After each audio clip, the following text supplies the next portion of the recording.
Madame Toubiana, je vous cède la parole. Merci. Merci beaucoup, Monsieur le Président. Merci d'avoir souhaité m'entendre, ainsi que Monsieur Cabrol, le véritable acteur parmi ses collègues de cette incroyable aventure. Peut-être quelques mots sur déjà mon engagement, pourquoi j'ai souhaité participer à ce comité de gouvernance comme coprésidente. J'ajouterais dans la présentation très développée que vous avez fait que je suis aussi membre du Haut Conseil pour le climat, que vous avez, je crois, auditionné récemment. Et c'est aussi dans cet aller-retour entre les analyses de ce Haut Conseil, pour lequel moi, l'installation duquel j'ai beaucoup œuvré depuis plusieurs années. Et je me réjouis qu'on ait aussi un organe scientifique qui permette un peu de réfléchir et de prendre un peu de distance par rapport un peu au cours, disons, quotidien des choses. Alors, je ne vous apprendrai rien en disant que cette question de la situation climatique est évidemment très préoccupante pour tout le monde. On a eu une année de 2020 la plus chaude enregistrée par Météo France, enfin pas seulement par Météo France, par tous les organismes météorologiques. Et la motivation pour moi de m'associer à cet exercice nouveau, c'est vraiment, peut-être la plus fondamentale, c'est répondre à cette urgence signifie un changement très profond des sociétés où nous vivons.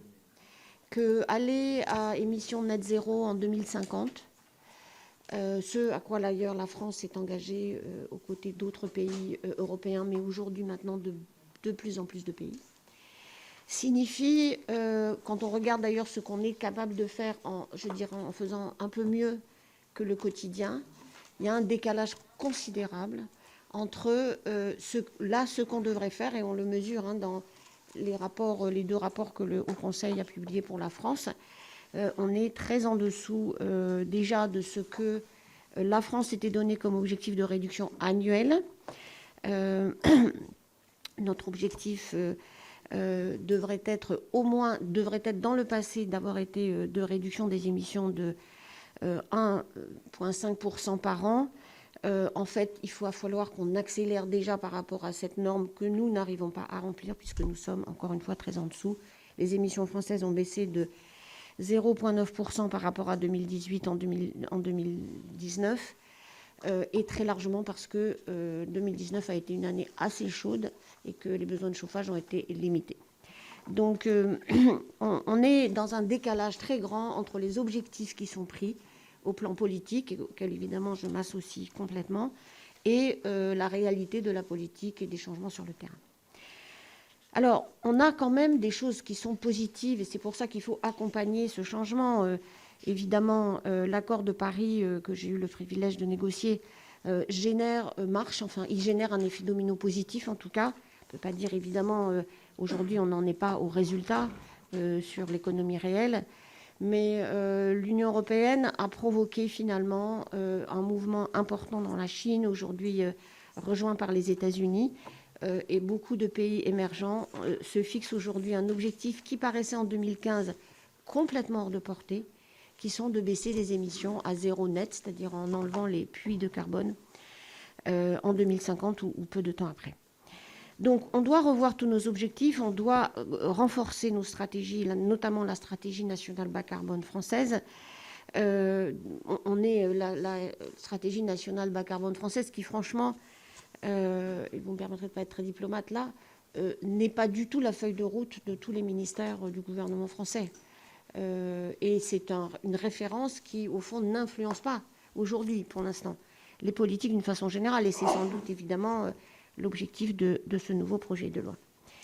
Donc, tout ça veut dire que s'il n'y a pas d'engagement de la société important, et aujourd'hui, je préside la Fondation européenne pour le climat qui essaie de soutenir les actions des citoyens, pas seulement des citoyens, mais aussi des entreprises et de tous ceux qui veulent aller plus vite.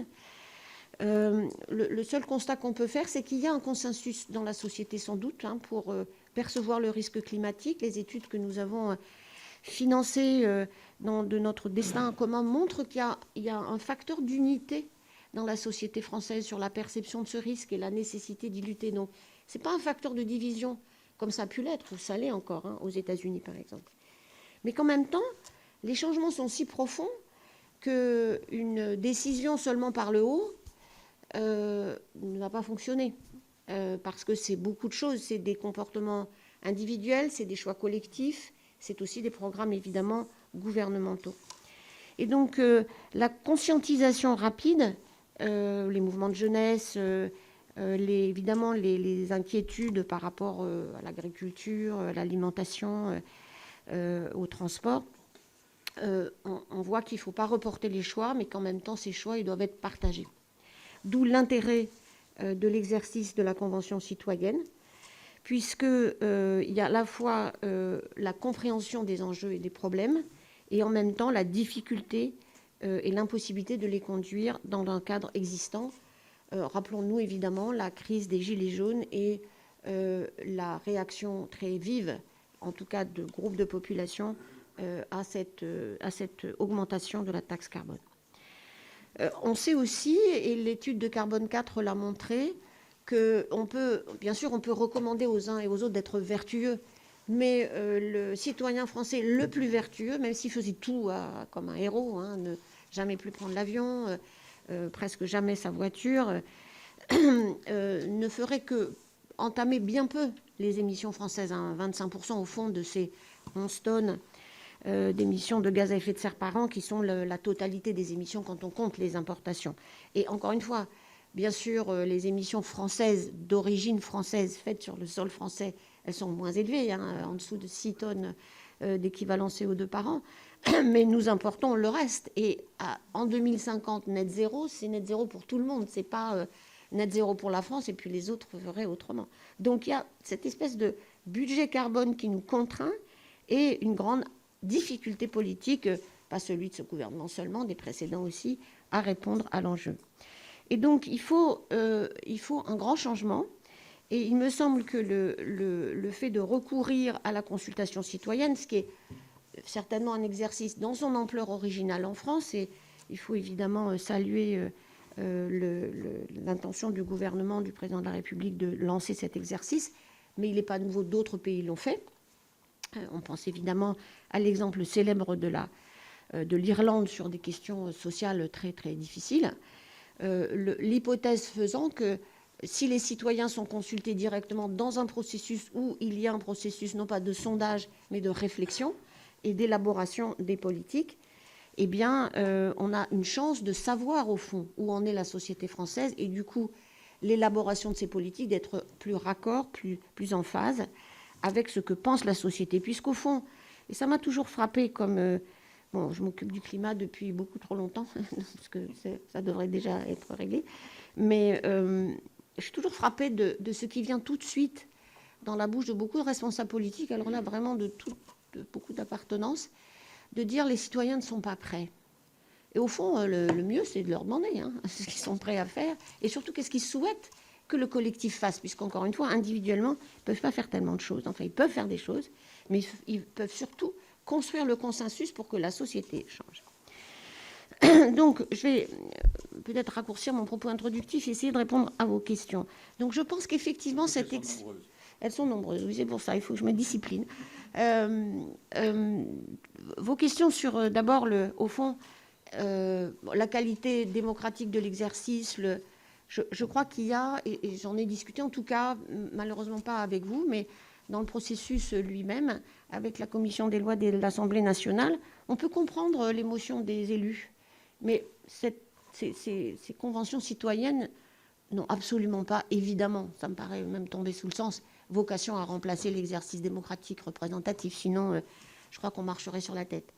En revanche, il y a vraiment une relation importante entre citoyens et élus, je dirais, aussi importante d'ailleurs qu'entre citoyens et ceux à qui ils ont délégué leur pouvoir de décision, qui me paraît être quelque chose qui permet, peut-être progressivement, de restituer, reconstruire la confiance des citoyens dans les institutions de la République. Je ne vous apprendrai rien sur l'état de défiance c'est pas seulement en France, c'est dans vraiment beaucoup de pays démocratiques. Et c'est un moyen, il y en a beaucoup d'autres, et il ne faut certainement pas sacraliser celui-là, mais d'instaurer un dialogue, à condition que, et cette convention citoyenne a permis d'aller très loin, puisqu'on n'a pas seulement demandé l'opinion de ces citoyens, dans un cadre effectivement réflexif, mais de proposer des solutions. Donc des solutions qui sont des solutions assez abouties, très abouties dans certains cas. Je dirais que peut-être c'est maintenant à la représentation nationale dans toute sa diversité de se dire, au fond, qu'est-ce qu'on peut imaginer comme nouveaux processus, nouvelles opportunités, pour que ce dialogue, non pas entre deux mandats, entre deux début et fin de mandat, au moment on se présente devant les électeurs, mais aussi devant des citoyens qui sont aussi en charge de ces changements au même titre que les élus. Et donc, on n'a pas aujourd'hui de mécanisme. Mais sans doute vous, en plus, qui êtes ancré dans les territoires, vous voyez déjà beaucoup d'exercices de cette nature ou proches se réveiller. Donc, est-ce qu'il nous faut des règles ? Il nous faut juste, d'abord, je dirais, pour l'instant, beaucoup d'expérimentation et de tirer les leçons de ces expérimentations. Ce qui me paraît très important, en revanche, et à garder, c'est qu'une fois l'exercice fini, il faut qu'il y ait un grand respect pour le travail de ces citoyens et ne pas les traiter, je dirais, à la légère. Tous les gens ont travaillé. Je sais qu'il y a eu 2 conventions citoyennes qui se sont déroulées dans les territoires il n'y a pas très longtemps, notamment dans la région Occitanie. Considérer la valeur de ce travail me paraît être, là, encore une fois, la condition de la continuité ou de la reconstruction de la confiance. Vous m'avez demandé aussi, donc sur la méthode, il y a certainement des choses à améliorer. Je pense qu'il faut faire un bilan maintenant plus spécifique. Mais je crois qu'en tout cas, on a prouvé 2 choses, que les citoyens français sont attentifs à la chose publique et ne sont pas désengagés et passifs. Ce ne sont pas des enfants, ils ont des idées assez claires et ils peuvent en être responsables. Et ils sont prêts à faire des choix difficiles à condition qu'ils soient mûris collectivement. Est-ce que le projet de loi, mais Jean-Pierre Cabrol développera cela davantage, s'il le veut bien, puisque c'est à lui de juger et non pas à moi. Mais bien sûr, on est loin quand même, en très grande partie, parce que toutes les mesures de la Convention, et vous avez raison, Monsieur le Président, il y a beaucoup plus que 149. 149, c'était une technique de vote pour qu'on puisse voter dans des délais normaux. Mais bien sûr, il y en a beaucoup d'autres. Et même celle-là, on sait qu'on n'arrivait pas au moins 40% avec celle-là. D'ailleurs, c'est toujours difficile à chiffrer. Il y a des questions, évidemment, sur l'étude d'impact qui a été faite très rapidement et présentée pour le projet de loi par le gouvernement. Donc, de toute façon, on n'est sans doute pas à la barre que nous étions en train de chercher. Mais tous les retards, au fond, quand on regarde un peu le projet de loi, c'est au fond reprendre des idées, une bonne partie d'entre elles, pas toutes. Effectivement, vous avez pointé le numérique. On peut pointer d'autres secteurs qui sont absents. Mais pour le reste, c'est beaucoup on prend du temps. On repousse dans le temps les obligations. On repousse dans le temps les objectifs. Si j'avais une coloration à donner généralement de ce projet de loi, c'est plutôt ça. Il y a des secteurs qu'on a effectivement oubliés. Les instruments fiscaux sont mal acceptés, manifestement, par le gouvernement. Je pense à cette question de les TVA différenciés sur un certain nombre de produits. Mais pour le reste, on reprend un peu la philosophie, mais on décale dans le temps. Et c'est peut-être ça qui me préoccupe, parce qu'on n'a pas le temps. Je regarde la question certainement compliquée de l'électrification du transport en France. On voit que nos collègues britanniques ont décidé que c'était 2030, la fin de la vente des véhicules électriques. Je pense que ce mouvement va s'étendre très très rapidement à d'autres pays, je pense à l'Allemagne en particulier, et puis que sinon on va être envahi de véhicules chinois extrêmement rapidement.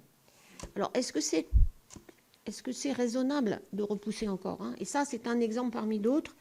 La rénovation des bâtiments, si on n'y va pas beaucoup, avec un processus d'industrialisation de la rénovation, donc une organisation de la filière, et ça prend du temps. Si on ne le fait pas maintenant, avec cette question d'obligation, non pas à repousser à très loin, mais ça n'a pas l'effet d'entraînement et d'organisation que tous les ministres qui se sont occupés de ce secteur du bâtiment connaissent.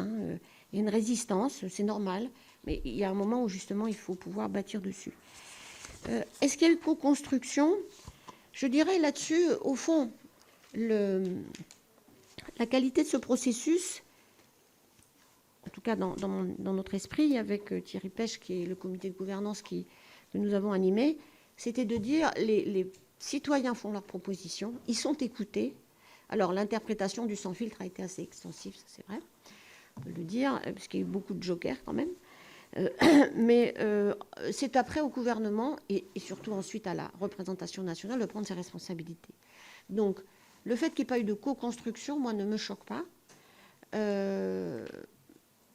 Mais bon, peut-être que je me trompe et peut-être qu'il y a une espèce de phase 2 au fond.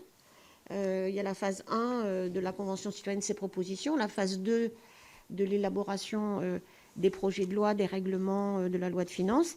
Et puis peut-être qu'il faudrait avoir un moment de retour, non pas seulement du jugement, là c'est ensuite, ça va être le jugement des citoyens sur le projet de loi, mais quelque chose qui serait plus interactif. Ça, il faut peut-être créer quelque chose. Je n'ai pas participé évidemment au groupe de travail, et donc je ne sais pas comment, Jean-Pierre Cabrol le dira mieux que moi, je n'ai pas vraiment d'avis sur la question. Je pense qu'effectivement, ce qui me paraît peut-être le plus préoccupant, c'est dans le mandat des citoyens, la question de justice sociale était posée par la lettre de mission du Premier ministre. Les citoyens l'ont pris très au sérieux. J'ai l'impression que ça a disparu plutôt des réflexions. Il y avait beaucoup de propositions très intéressantes. Alors je vois qu'il y en a qui reviennent après la réunion entre le président de la République et les citoyens sur les chèques alimentaires.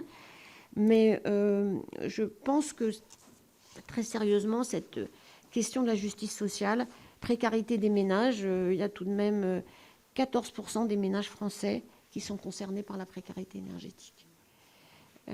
C'est 50 000, et c'est beaucoup, hein. Mais c'est pas qu'en France, mais c'est beaucoup.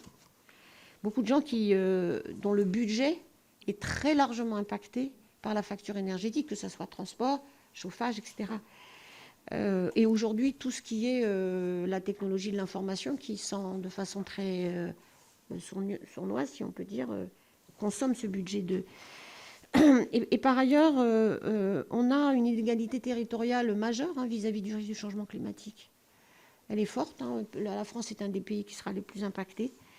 Bon, j'ai pas... Et donc, du point de vue de l'ambition, je pense que, d'une façon générale, et là, je reprendrai ce que disent mes collègues du Haut Conseil, on n'y est pas encore, certainement pas, en plus, à un moment de renforcement de l'objectif européen pour 2030, la même date que notre moins 40%. Il va falloir qu'on revoie certainement nos objectifs. Je suis d'accord avec vous que l'absence du numérique est un vrai souci. Les émissions liées aux technologies de l'information, lorsqu'on est passé de la 3G à la 4G, ont bondi. Il n'y a pas vraiment de raison que ça soit différent. En tout cas, ce n'est pas prouvé que ce soit différent entre passer de la 4G à la 5G, par exemple. Voilà, côté, je crois qu'il faut sans doute un moment de réflexion. Ce serait, je trouve, extraordinairement utile que vous, avec vous comme représentant, vous y réfléchissiez à quels seraient les mécanismes pour créer cette relation, s'il y en avait une, et sous quelle forme, je dirais, entre ces deux moments très importants que sont le vote. Qu'est-ce que c'est les formes de consultation? Est-ce que ça doit être essentiellement dans le cadre territorial? Quelle est la valeur, justement et je me réjouis de voir votre vigilance sur le projet de loi, parce que je crois qu'on doit reconnaître l'effort considérable des citoyens et penser, comme les sondages nous le disent, que les citoyens sont derrière une très très grande majorité des mesures qui sont proposées par la Convention citoyenne. Merci, j'ai été longue et ensuite, il faudra que je regarde les questions auxquelles je n'ai pas répondu. Merci, Mme Geviana. Je vais donner la parole à M. Cabrol.